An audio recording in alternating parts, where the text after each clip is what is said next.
사커브로입니다. 지난 시간에 이어서 후반전 리뷰 시작하겠습니다. 후반 시작부터 황의조 선수가 투입됐는데 어떤 플레이를 보였는지 확인해보죠. 레바논의 아드포카트 감독은 후반 초반 보란듯이 압박을 해봅니다.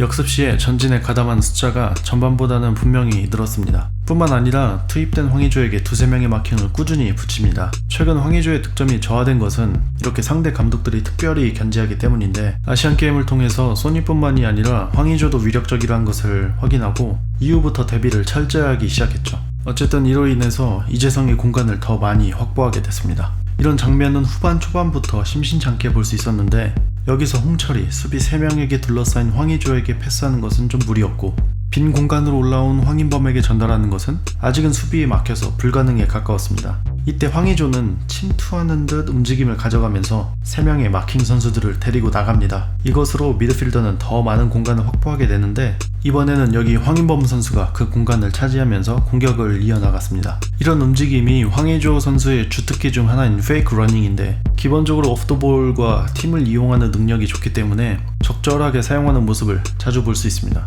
레바논 선수들은 황의조에게 투입되는 패스를 막기 위해서 그 주변 공간에 모조리 벽을 치고, 이때 이용 선수가 좋은 판단으로 비어있는 공간에 언더래핑을 시도했는데, 볼을 잡은 나상호 선수는 이 기회를 살리지 못하고 백패스를 선택합니다. 조금 아쉬웠던 판단이죠. 전반부터 나상호는 유난히 좀 버거워 보였고, 결국 5분 뒤에 벤투는 선수 교체를 지시합니다. 아드포카트 감독은 역습 시에는 우리의 좌측을 노렸고 위험한 공간을 내주는 장면도 연출은 됐습니다. 벤투 전술 특성상 이 지역이 상대에게 노출될 수밖에 없는데, 이거를 레바논이 잘 이용했다고 봐야겠죠. 벤투는 나상호 이동경을 빼고 송민규, 권창훈을 투입시킵니다. 얼마 지나지 않아서 권창훈이 득점에 성공하죠. 우선 벤투어에서 같은 포지션을 수행하고 있는 나상호와 송민규를 비교해보겠습니다. 두 선수 모두 오른발을 주로 사용하고 플레이 스타일과 장단점 모두 닮았습니다. 그냥 윙어라고 하기에는 공간 침투나 박스 근처 결정력이 꽤 좋은 편이고, 반대로 전통적인 윙어 기준에서는 드리블 스피드나 세밀함이 좀 부족합니다. 기술적인 아쉬움 때문에 왼쪽 윙어 자리에서 인사이드 포워드처럼 안쪽으로 직접 드리블하는 것을 기대하기는 좀 무리입니다. 적어도 월드컵처럼 큰 무대에선 말이죠. 또한 이 자리에는 이미 손흥민과 황희찬이라는 좋은 자원이 있습니다. 어찌됐건 장점들만 모아보면 이 선수들은 볼이 없는 상태에서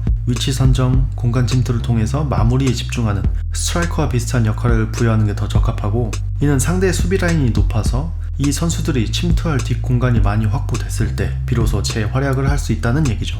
전반에 알아봤던 벤투의 공격 방식을 본다면 우측 윙어 자리에 이 두 선수를 기용하는 것 자체가 이상하진 않습니다. 하지만 상대팀의 경기 성향은 고려하지 않은 듯한 전술이죠. 다시 돌아와서 후반 61분, 이재성이 황인범에게 패스하고 황인범은 송민규를 체크하는데, 송민규는 투입되자마자 이미 마킹을 당하고 있어서 패스 주기가 어렵습니다. 또한 이재성과 움직임이 겹치면서 오른쪽 하프 스페이스가 막혀버리는 경우도 꽤 있었습니다. 이런 부분은 벤투 감독이 디테일하게 교정을 해야 하지 않나 싶습니다. 송민규의 긍정적인 모습 중에 하나는 점령당하는 오른쪽에서 빠져나와서 황희찬과 자리를 바꾸면서 좌측 여유로운 지역으로 찾아 움직인다는 것이죠. 직접 드리블을 하는 것보다 좋은 위치를 찾아다니고 공간을 활용하면서 자신의 장점을 살리려고 했습니다. 또한 후반전 이 슈팅이 만들어지는 과정에는 송민규의 과감성을 좀 볼 수 있었는데요. 수비에게 둘러싸인 송민규를 보고 몇 분 전 골을 넣었던 권창훈이 지능적으로 침투합니다. 이로 인해서 송민규에게 쏠렸던 수비 시선이 권창훈에게 분산되고, 덕분에 송민규는 한숨 돌릴 수 있는 여유가 생겼습니다. 이때 송민규에게는 두 가지 옵션이 있었는데, 첫 번째는 권창훈이 있는 넓고 안전한 지역으로 이동해서 다시 기회를 만드는 것, 둘째는 수비가 많아서 뺏길 위험이 높지만 슈팅 가능한 중앙으로 이동하는 것이었죠.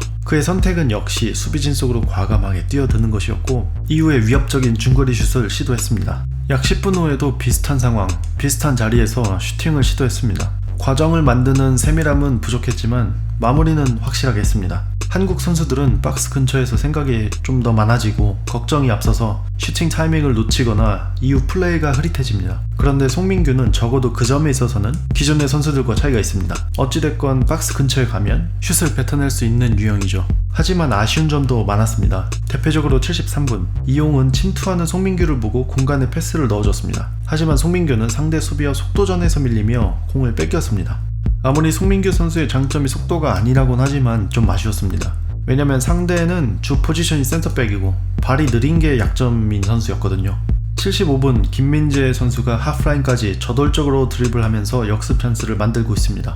그에 비해서 송민규는 다른 선수들보다 한 템포 뒤에 참여했습니다. 또 81분 아까 그 수비수를 또 떼어놓지 못하고 공간으로 이동하는 속도마저 느립니다. 참고로 이번 이 LJ인 선수는 지금 8,000km를 비행해서 한국에 왔고 이 경기에 선발 출장해서 81분을 뛰고 있는 상태입니다. 반대로 송민규 선수는 그에 비하면 이동거리는 거의 없다시피 하고 경기도 후반 58분경에 투입, 그래서 지금 20분 정도 뛰었습니다. 물론 속도 내는 장면, 드리블하는 장면도 몇 차례 있었습니다만은 교체 투입된 다른 선수들에 비하면 스프린트 횟수나 퀄리티가 유독 낮았습니다. 상황이 이렇다면 이것은 단순히 기량 문제를 떠나서 신체적인 체력적인 부침이 있는 것으로 보입니다. 87분 마찬가지로 좋은 슈팅이 만들어지는 과정에서도 동료들은 시작부터 공간을 향해서 적극적으로 파고드는 데에 비해서 송민규의 참여도는 낮았습니다. 물론 이후에 패스가 연결되면서 침투를 했지만 수비 대비 공격 숫자가 훨씬 많은 이 순간부터 스프린트를 해봤으면 어땠을까 하는 아쉬움은 있습니다. 종합적으로 보면 교체로 나온 송민규는 본인의 장점을 보여주긴 했습니다. 그러나 좋지 않은 컨디션과 체력적인 문제를 훨씬 더 느낄 수 있는 경기였습니다. 최근 약 2달간 이 선수에게 많은 일정들이 있었기에 신체적, 심리적인 부담이 많았을 것으로 보입니다. 결론적으로 벤투는 이 경기를 통해서 송민규와 나상호를 제대로 비교해보지 못했습니다. 두 선수 모두 컨디션이 좋지 않았고 원하는 그림은 나오지 않았습니다. 이 점에 대해서 경기는 이겼지만 벤투는 매우 씁쓸할 것입니다. 다음 대표팀 소집에는 새로운 얼굴이 나타나길 기대하면서 지금까지 사커브로였습니다.